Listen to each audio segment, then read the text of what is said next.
નવરાત્રિમાં ખેલૈયાઓ મન મૂકીને ઝૂમી શકશે। ગૃહ રાજ્યમંત્રી હર્ષ સંઘવીએ કરી જાહેરાત કે ખેલૈયાઓ આખી રાત ગરબે ઘૂમી શકશે।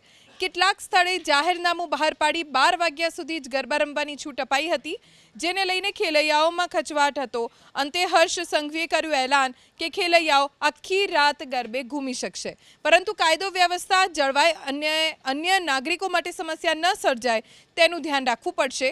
લાઉડસ્પીકર બંધ કરી નિયમોનું પાલન થાય તે રીતે મોડી રાત સુધી ગરબા કરી શકાશે।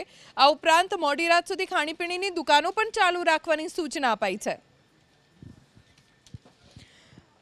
તો ગૃહ રાજ્યમંત્રી હર્ષ સંઘવીએ ખેલૈયાઓને ગરબે ઝૂમવાની આખી રાત માટેની મંજૂરી આપી છે, પરંતુ કાયદો વ્યવસ્થા પણ એટલી જ જાળવવી પડશે।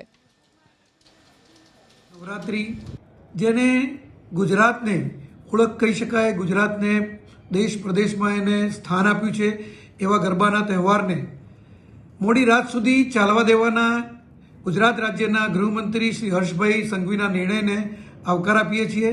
સાથે સાથે આયોજકોને પણ વિનંતી કરીએ છીએ કે ગુજરાતની બહેન દીકરીઓ જ્યારે ગરબે ઘૂમતી હોય, મા અંબાના તહેવારની અંદર તેઓ આરાધના કરતી હોય ત્યારે એમની પણ કાળજી રાખે, તેવી પણ નવરાત્રિના આયોજકોને, ગરબાના આયોજકોને પણ